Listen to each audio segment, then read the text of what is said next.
So that range that I was just playing in that I didn't feel very good about, what was happening was it didn't feel like it had its own little notch. Okay? And so what I'm thinking about, I didn't have to think. I said, oh, I know what I can do for that. I'm going to flutter tongue it. Because flutter tongue amplifies and enhances the vibration of the lips because the tongue is forward and the air has to move the air more directly to have the flutter tongue actually work. But the next time, and I try to do this a lot, and sometimes I don't, and sometimes I do, but I'd like to get more into the habit of thinking, okay, I know what this needs. I know flutter tongue is a quick fix for me with certain things. But can I get into the essence of feeling what the flutter tongue is doing and what it does to the chops and the air and maybe the tongue placement and do that ahead of time on the horn without having to do it on the mouthpiece flutter tongue?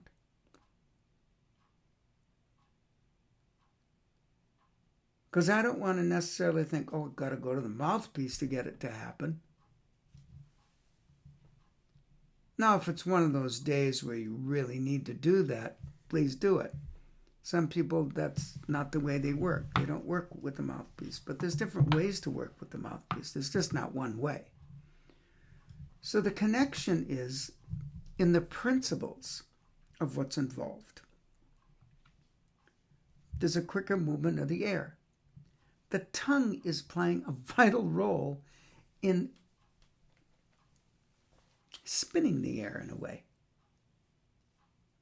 Almost taking over some of the flow that the air would provide and having everything move forward. At least that's what it does to me.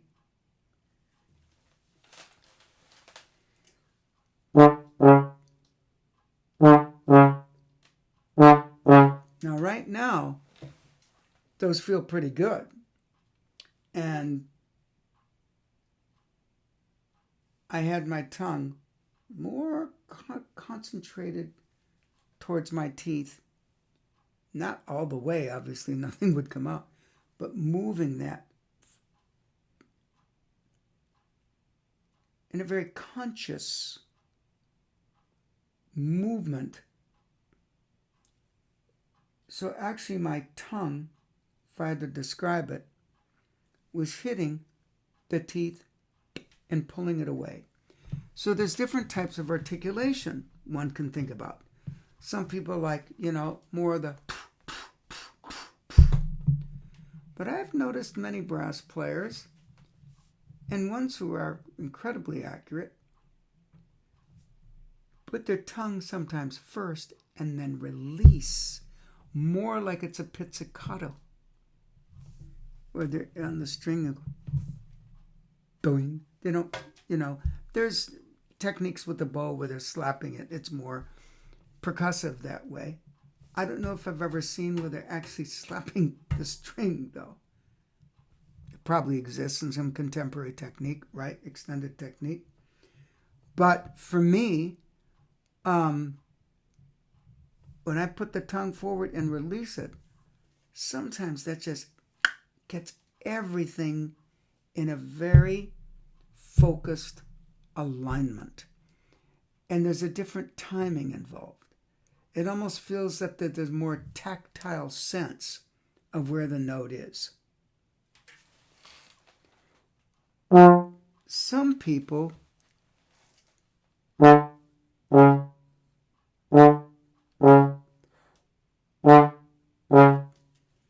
100% feeling those where they could be. But it's been kind of one of those days with that. I was going to say something though. Some people avoid that kind of style or that approach, that specific technique, because they don't want to fall into the trap of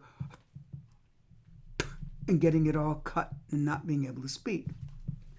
Well, my suggestion for those people who have that is put your tongue close to your teeth, like you're going to say da, a ta, okay? Da, and go, and hold it there.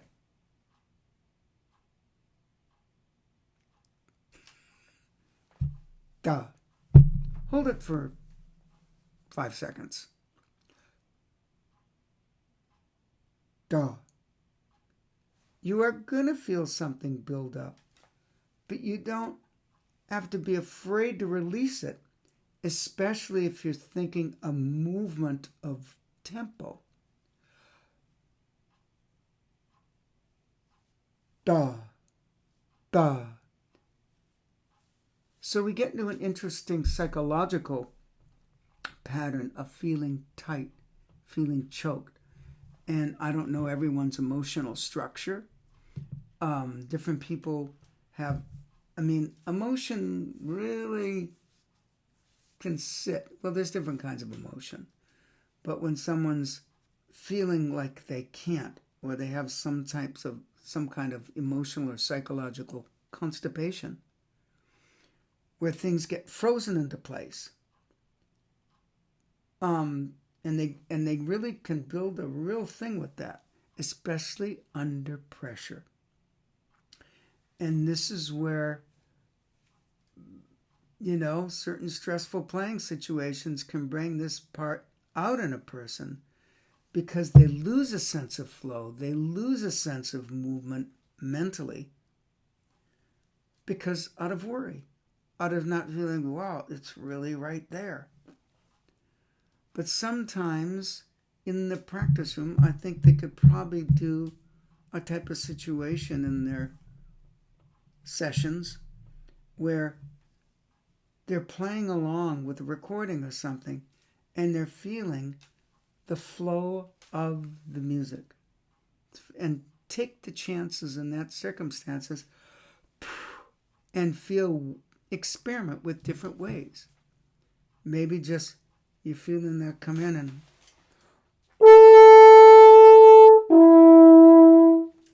and you want to practice Brahms first or something like that. I wouldn't say that was the ultimate Brahms first. But the point is, it was kind of spontaneous within the movement of how I'm even speaking right now. So,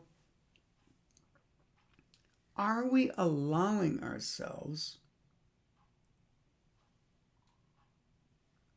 connection and discovery time?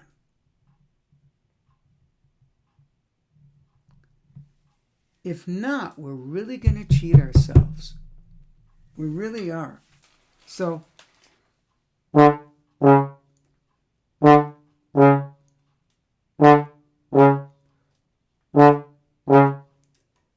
can really feel if I was going to play without the mouthpiece, going back to this, how it would feel. I can feel it get better each time. So sometimes I'll do that, and I'll really imagine that feeling. So this is about connection of another kind. Can we, since a lot of us who have played our mouthpiece, we probably, if we let ourselves, could probably connect to really how that would feel. Now, every day, your physiology might not feel the same. Mine certainly doesn't. Okay? Even as a kid, it didn't. So I was forced by my particular nature physically. I'm sure it's connected in other ways too. There was a part of me, this is a little bit on the esoteric side of the coin, but there's a part of me that always felt the same. And it's still with me. I still feel that very thing that feels the same that I first became conscious of when I was probably a year and a half old. And it has to do with a certain aspect of the consciousness that's aware of the part of myself that's not physical. So we all can reconnect, is my point for bringing this up. We can all reconnect to things we have experienced, for example, that are beneficial. And since most of us have probably experimented with the mouthpiece, and those who really have a relationship playing the mouthpiece, you could probably think about it. Or if you have a relationship with just playing the ring. Okay? Can you feel it? But if your body is always feeling different every day, then that's a bit of a greater challenge to be able to find it without doing it on the mouthpiece, for example.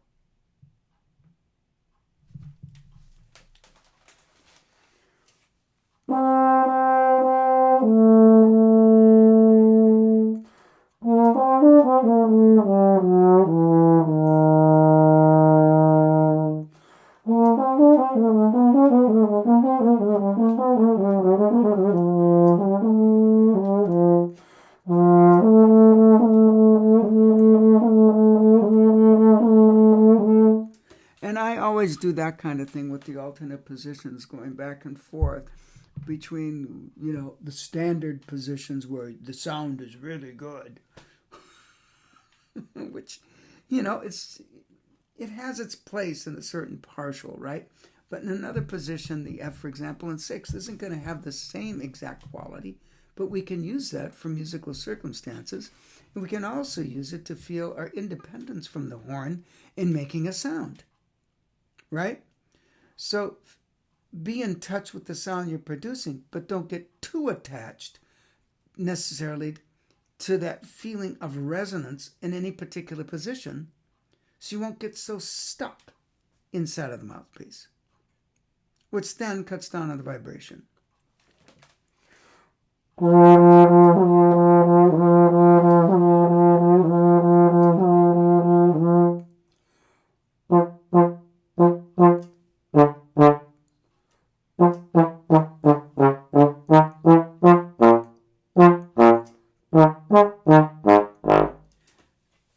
So I can say right now that partial, that third partial, once it gets to D, doesn't feel as nice and compact as the F. Not too bad at that dynamic. Not too bad there.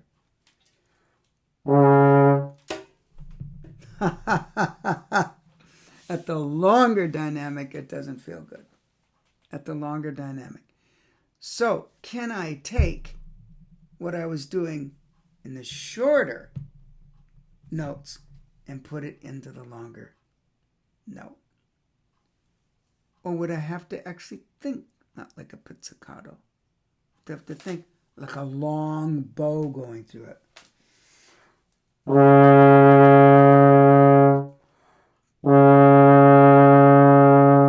Now, my conditions right now, I can feel my lip wanting to subtly wobble. And this is where I would think. I have about 6, 7 techniques for that. Let's try one. What's going to work? Let's try this. That worked. I didn't like the release, but that worked. And that was when I'm thinking, that kind of vowel can really help with certain types of things in many different ranges. So, the point of building a relationship with something, the more that you do it, the more that I do it, and I do it all the time, is you start to feel its life and what it needs. And you go, oh, you just don't want tomato soup today. Let's try some vegetable soup that's not tomato. Let's try some miso soup on you. Let's try some chicken soup on you. Whatever. It might depend on the condition of the person and what they'll need. And that's the thing, if you build a relationship with your sound and articulation and not be so frozen to thinking, oh, but the sound always has to be like this.